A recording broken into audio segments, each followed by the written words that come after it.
Bismillahirrahmanirrahim. Assalamualaikum warahmatullahi wabarakatuh. Nah, pada perkuliahan kali ini kita akan membahas tentang HVL atau Half Value Layer. Nah, HVL itu apa? HVL itu adalah kemampuan suatu bahan untuk menyerap radiasi menjadi setengah dari mula-mulanya. Atau gampangnya ini, jika ada suatu bahan dia dilewati radiasi, oke, dari mula-mula 100 itu menjadi 50-nya, menjadi setengahnya intensitas mula-mula.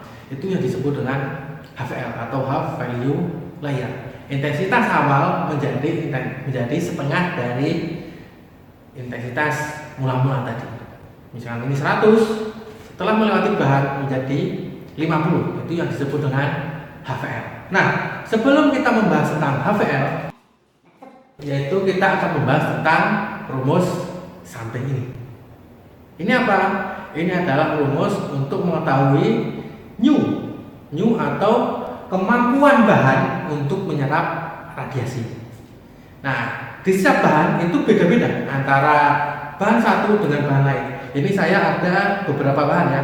Yang pertama adalah Cu atau tembaga. Yang kedua adalah aluminium. Nah, ini ada beberapa gambar, nanti kita bisa praktikumkan pakai ini. Nah, yang ketiga adalah kaca. Nah, ini kacanya tebal sekali. Nah, ini dari ketiga bahan ini nanti kita akan mengetahui atau menghitung berapakah nilai nu-nya, berapakah nilai HVL-nya. Nah, sebelum kita masuk, kita bahas dulu rumus ini. Ini adalah rumus untuk mencari nu. Di sini ada I0, X dan nu. Oke. Nah, di sini rumus ini digunakan untuk mencari tahu berapakah kemampuan bahan untuk menyerap radiasi. Nah, kalian pernah melihat kan dalam suatu foto rongsen ini? Nah, di situ ada tulang, itu akan kelihatan lebih putih dibanding sekitarnya, dibanding jaringan lunak, dibanding yang lainnya, tulang akan kelihatan lebih putih. Kalian bisa lihat. Nah, ini menandakan bahwa tulang itu lebih banyak menyerap sinar X dibanding dengan bahan yang lainnya. Nah, itu menandakan bahwa nu untuk tulang itu jauh lebih tinggi dibanding nu untuk jaringan lunak. Nah, pada praktik kali ini kita akan mencari tahu berapakah nilai nu atau koefisien atenuasi linier dari setiap bahan-bahan tersebut. Ada 3 bahan. Nah, alat yang digunakan yaitu kita masih menggunakan alat resist. Nah, di sini alat resist kita gunakan untuk mencari tahu, untuk mendeteksi berapakah intensitas cahaya yang digunakan. Nah, akan tapi alat resist ini hanya bisa mendeteksi dosis. Jadi sebenarnya antara intensitas radiasi dengan dosis ini itu memiliki kesinambungan. Oke. Nah, karena perhitungan dosis itu menggunakan intensitas radiasi dan QV-nya atau NV-nya. Jadi dengan menggunakan alat resist kita juga bisa mengubah I-nya tadi, I0 sama I itu menjadi D0 dan D. Nah, D0 itu apa? D0 itu adalah dosis radiasi tanpa penghalang apapun. Jadi tidak ada penghalang apapun. Itu berapa besarnya? Nah, dibandingkan nanti kita bandingkan sama dosis kalau kita beri penghalang. Ada tembaga, ada aluminium, dan juga ada kaca. Nah, ini kalau kita kasih ini nanti radiasinya dosisnya menjadi berapa? Kalau kita kasih aluminium nanti dosisnya menjadi berapa? Kalau kita kasih tembaga dosisnya juga menjadi berapa? Nah, menggunakan alat resist. Nah, alat resist yang digunakan itu menggunakan detektor RF. Detektor RF ini. Nah, alat yang digunakan adalah resistnya ini pesawat sinar X mobile, ini pakai mobile.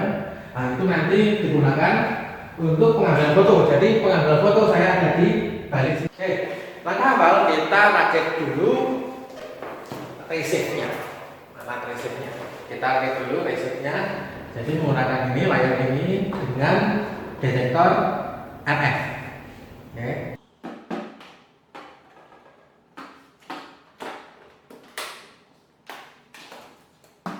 Kita rakit dulu ya.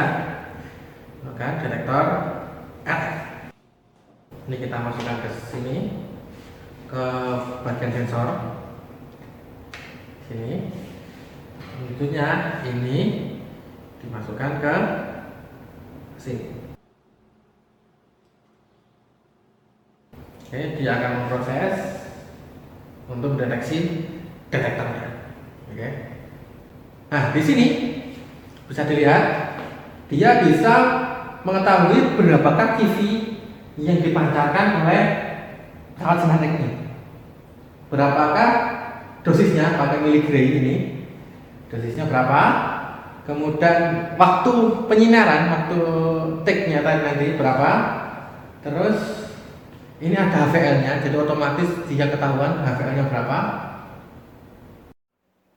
Oke, untuk yang pertama, syaratnya yang pertama ya, kita memposisikan dulu detektor dan juga pesawat Sinar-X-nya. Nah, syarat yang pertama, FFD-nya tidak boleh diubah. Jadi kita di sini menggunakan FFD berapa ya? Oh, pakai 89. Ini nggak boleh diubah untuk ketinggiannya. Nah, selanjutnya kita posisikan detektor itu tepat di bawah pesawatnya. Oke, di sini di lampunya. Nah, ini kita posisikan tepat di tengah. Ini kita taruh di sampingnya aja. Nah, untuk pengganjalnya, pengganjal dari biar nanti aluminium atau tembaganya tidak jatuh, tidak kena sensor, maka kita butuh bantalan. Bantalan ini. Nah, kita taruh di samping-samping sini saja untuk menahan agar objek ini tidak jatuh ke bawah. Nah, nanti wujudnya seperti ini. Nah, kita nanti akan meradiasi, mencari tahu dosis sebelum ada penghalang apapun seperti ini. Nah, selanjutnya nanti kita akan cari tahu setelah diberikan penghalang seperti tembaga, kaca, dan aluminium. Berapakah dosis radiasi yang diterima? Nah, setelah semuanya sudah disiapkan, maka langkah selanjutnya adalah mengeset sini berapakah QV-nya, berapakah MAS-nya atau MA-nya berapa, dan waktunya berapa. Nah, di sini karena kita menggunakan tembaga, maka kita pakai QV-nya yang agak tinggi ya.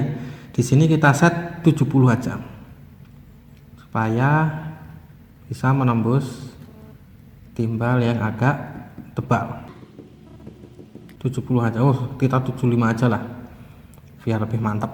Nah, pakai arus yang kecil aja tapi MAS-nya agak tinggi.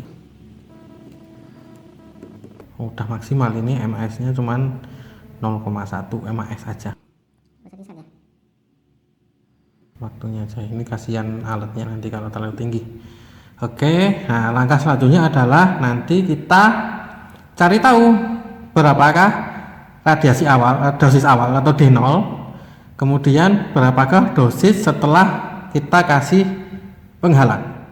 Oke, sekarang kita mau expose berapakah dosis yang diterima ya, yang diterima oleh receive-nya.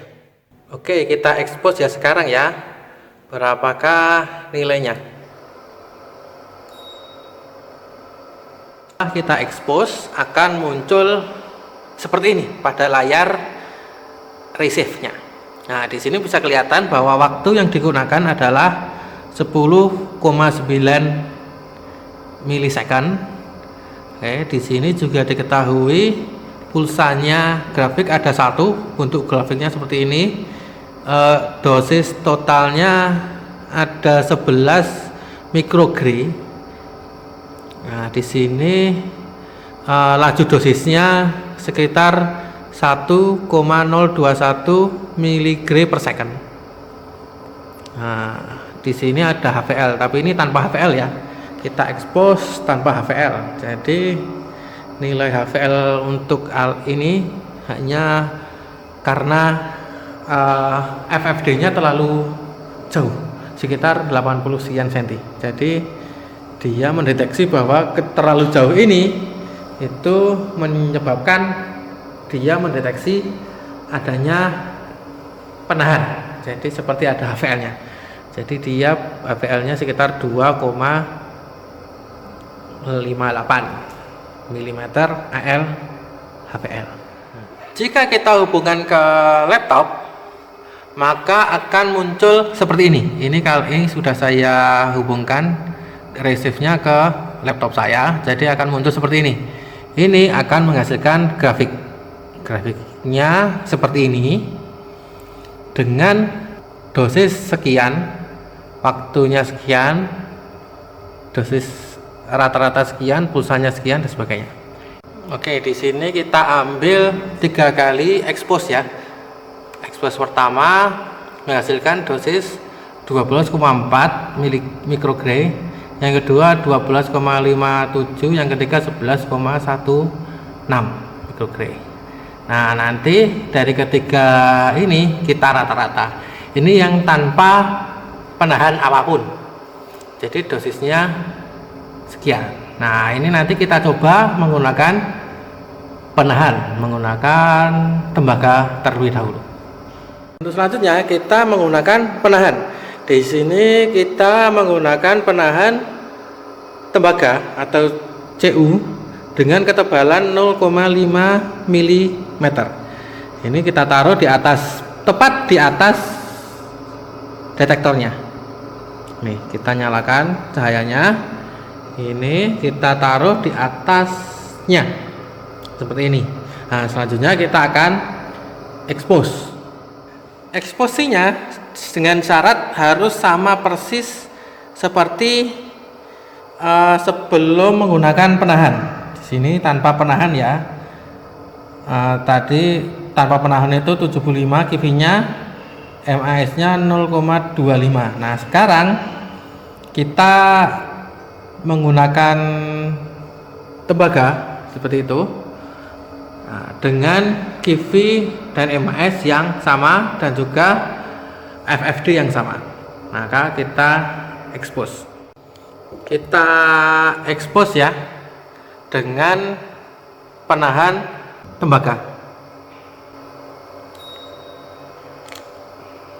Nah, setelah menggunakan penahan tembaga dengan tebal 0,5 mm, nah ini didapatkan bahwa dosis radiasinya itu sekarang menjadi 1,167 mikrogray.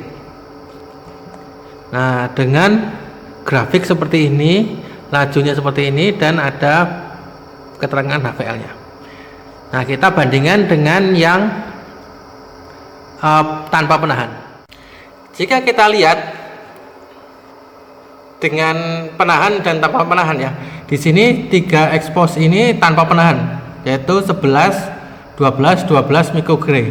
Tapi setelah diberi penahan, maka dia drop dosisnya menjadi 1,167 mikrogray. Nah, ini bisa menandakan bahwa terjadi penurunan dosis yang diterima oleh receive akibat diberi penahan. Kita expose 3 kali ya. Setelah dilakukan eksposi selama 3 kali, maka dosis yang diterima oleh receive itu 1,167, 1,179 dan 1,152 mikrogray. Nah, ini nanti kita rata-rata dan kita masukkan ke rumus ini. Nah, X tadi ketebalan tembaga kita menggunakan ini 0,5 mm. Ini nanti kita bisa tahu berapakah nilai koefisien atenuasi linier dari tembaga. Untuk expose selanjutnya kita pengen cari tahu berapakah nilai koefisien atenuasi linier dari kaca. Ini pakai kaca dengan ketebalan sekitar 1 cm ya. Nah, ini sama seperti pada tembaga. Ini kita taruh di atasnya. Persis seperti ini. Nah, baru nanti kita expose. Expose banyak 3 kali. Nilai dari kivi itu masih tetap sama 75 dan mx-nya juga masih sama 0,25. Nanti kita akan cari tahu berapakah nilai koefisien atenuasi linear untuk kaca.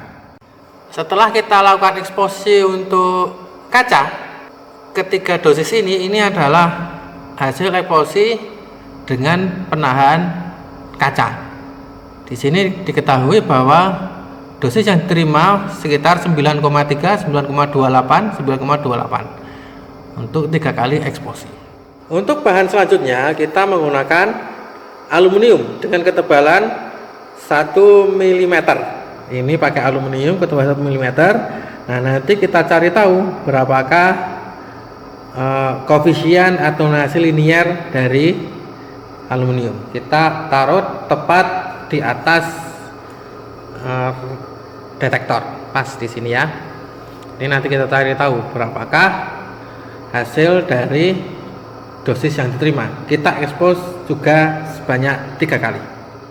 Setelah kita lakukan eksposi sebanyak 3 kali untuk aluminium dengan ketebalan 1 mm, maka nilainya seperti ini. 9,6, 9,6 dan 9,5 mikrogray.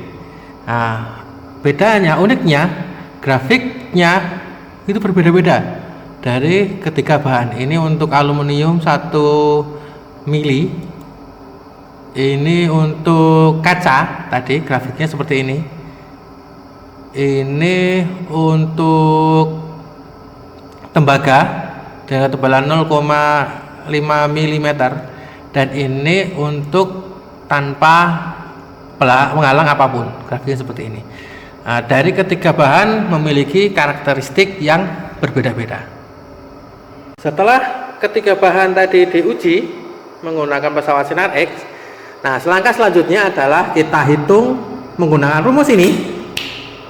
Nah, untuk mengetahui berapakah nilai koefisien atenuasi dan digunakan untuk mencari HVL. Nah, untuk mencari HVL maka rumusnya menggunakan ini. Nah, dengan nu itu digunakan dari koefisien atenuasi itu, dan ln 2 itu dari rumus sudah ada. Rumusnya adalah ln 2 per nu. Kemudian kita cari tahu berapakah nilai HVL-nya.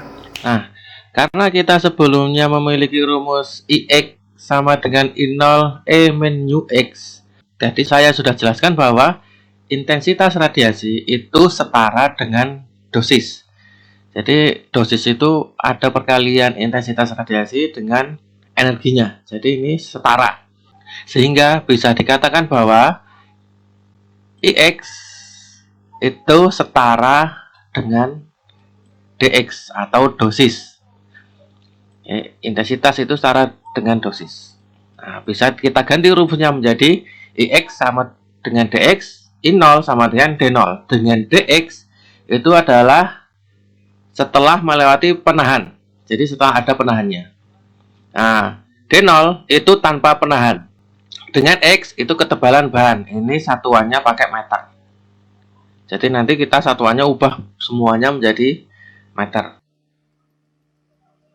Oke, nah yang kita cari itu adalah nu-nya atau koefisien atenuasi linear. Nah, ini nanti kita gunakan nu ini sebagai pencari HVL. Maka kita sekarang menggunakan rumus ini.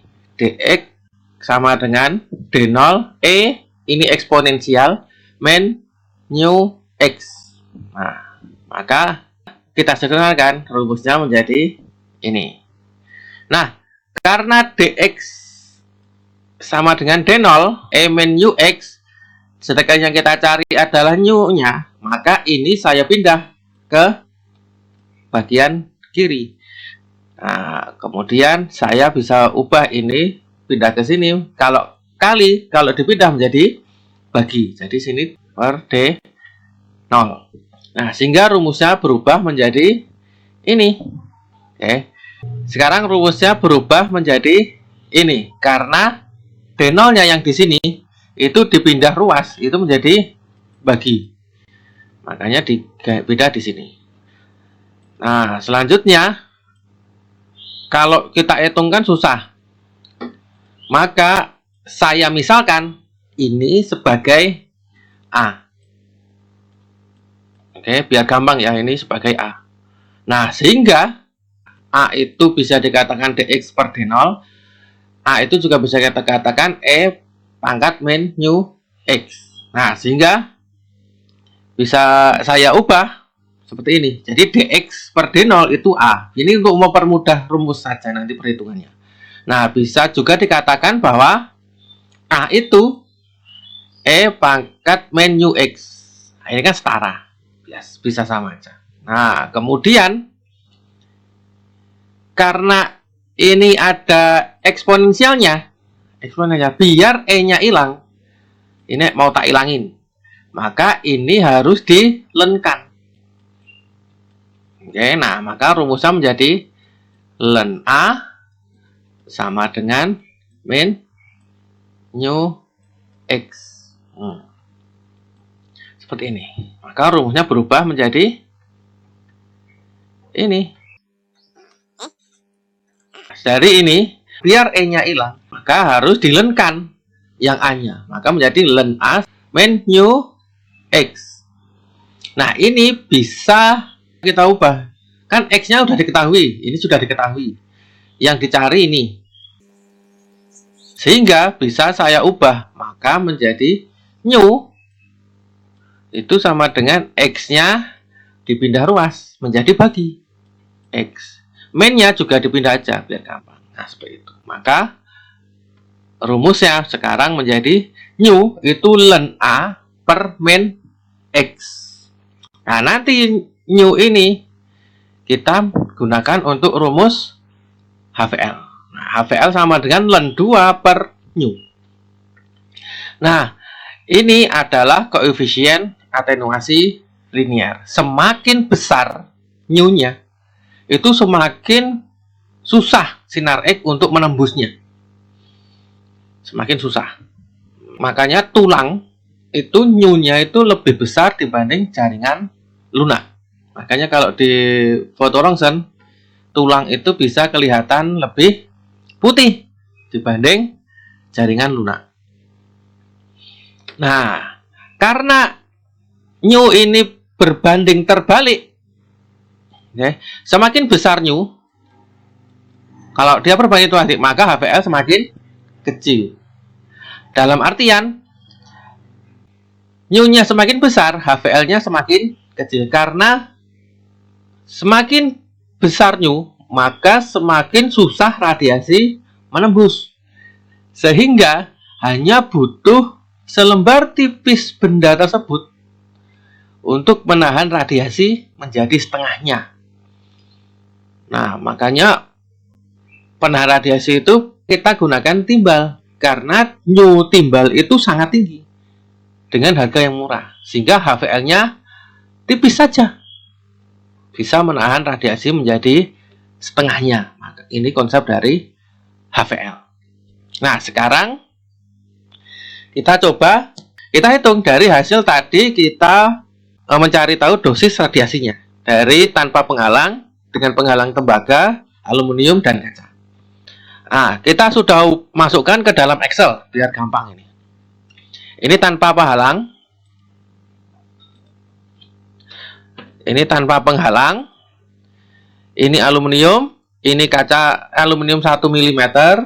Ini kaca 1 cm. Ini tembaga 0,5 mm. Nah, kita cari tahu. Kita rata-rata. Rata-rata dari sini. Kita cari semua. Ketemu. Untuk aluminium rata-ratanya 256. Untuk kaca 246. Untuk tembaga 22. Microgray, semuanya microgray, sehingga microgray-nya bisa saya hapus. Nah, sekarang kita cari A. A itu sama dengan dx per d0. D0 itu tanpa penghalang. Dx itu ya ini, antara kaca aluminium segini, kaca segini, tembaga segini. Nah, ini bisa saya masukkan sama dengan ini dibagi ini. Sama dengan 0,7. Ini juga sama ya, sama dengan ini dibagi tanpa penghalang. Ini juga sama, hasil dari tembaga dibagi tanpa penghalang. Ketemu yang aluminium 0,74, yang kaca 0,72, yang tembaga paling kecil 0,064. Nah, sekarang kita lenkan sama dengan len ini. Oh, salah. Sama dengan len harus bukan kurung. Dari ini ketemu minus. Nah, ini saya tarik aja langsung. Nah, kita lenkan langsung pakai rumus len dari A ini. Ketemu minus 28915 minus 32602. Ini minus 27414. Nah, sekarang kita cari new. New tadi di dalam rumus itu adalah min X. Ini X dalam meter ya. Dalam meter. Sehingga kita ubah 1 mm menjadi 1 meter. Itu artinya 0,001. Kaca 1 cm jadi 0,01. Tembaga 0,5 mm jadi 0,0005. Jadi ini sama dengan new-nya itu kan len A per min X. Ini sama dengan ini dibagi min, ini 1 mili ya. 1 mili kan artinya nolnya 3. 0,1231 mili. Ini juga sama dengan ini dibagi min 1 cm. Jadi 1 cm itu nolnya 2. 0,01. Ini meter satuannya ya. Nah, yang terakhir sama dengan ini dibagi 0, 1, 2, 3, 0,5. Nah, ini minnya kurang. Lupa kurang dikasih min biar minyak hilang. Nah, ketemu bahwa new dari aluminium itu 289,146. Kaca 32,6015. Sedangkan tembaga paling besar sendiri 5482,93. Sini kelihatan bahwa radiasi itu paling susah untuk menembus tembaga. Nah, sekarang kita cari HVL-nya. Ini sama dengan len 2 dibagi new. Ketemu 0,042. Ini juga sama ya. Len 2 dibagi new. Ini tinggal saya tarik. Ini tinggal saya tarik. Nah, ketemu HVL dari aluminium itu adalah 0,0024. Sedangkan untuk kaca 0,02126. Untuk tembaga paling kecil sendiri, dia tipis sekali. Itu sudah bisa menahan banyak sekali radiasi. 0,00013. Nah, ini bisa dikatakan bahwa tembaga itu paling bagus dalam menahan radiasi. Kedua adalah aluminium dan yang terakhir adalah kaca. Nah, dari hasil perhitungan kita dapatkan bahwa yang terbaik dalam menahan radiasi itu adalah tembaga. Nah, yang kedua baru aluminium, yang terakhir adalah kaca. Hal ini disebabkan karena kita kembali lagi pada interaksi radiasi dengan materi. Bahwa interaksi radiasi sinar X itu ada 3 interaksi yang utama. Yang pertama, hamburan Compton, yang kedua efek fotolistrik, dan yang ketiga produksi pasangan. Akan tetapi dengan pesawat sinar X yang kecil ini hanya ada 2 kemungkinan dalam interaksi radiasi, yaitu hamburan Compton dan efek fotolistrik. Nah, kita ketahui bahwa hamburan Compton itu dia sinar X berinteraksi dengan elektron terluar, sedangkan pada efek fotolistrik gamma atau sinar X itu berinteraksi dengan elektron yang dalam. Nah, di sini bisa disimpulkan bahwa semakin banyak elektron yang ada di dalam bahan, itu semakin besar kemungkinan sinar X berinteraksi dengan suatu materi. Nah, di sini bisa kita simpulkan bahwa semakin padat, semakin banyak elektron, itu semakin besar peluang sinar X berinteraksi dengan materi. Nah, di sini bisa disimpulkan bahwa massa jenis bahan itu akan mempengaruhi interaksi radiasi sinar X dengan materi. Nah, di sini kita ketahui bahwa massa jenis tembaga itu paling besar di antara ketiga massa jenis yang lainnya dengan daftar ini masing-masing jenis. Nah, di sini kemungkinan dia berinteraksi dengan materi semakin besar, sehingga kemampuan menahan radiasi sinar X itu semakin bagus. Nah, sekian dulu perkuliahan pada kali ini. Assalamualaikum warahmatullahi wabarakatuh.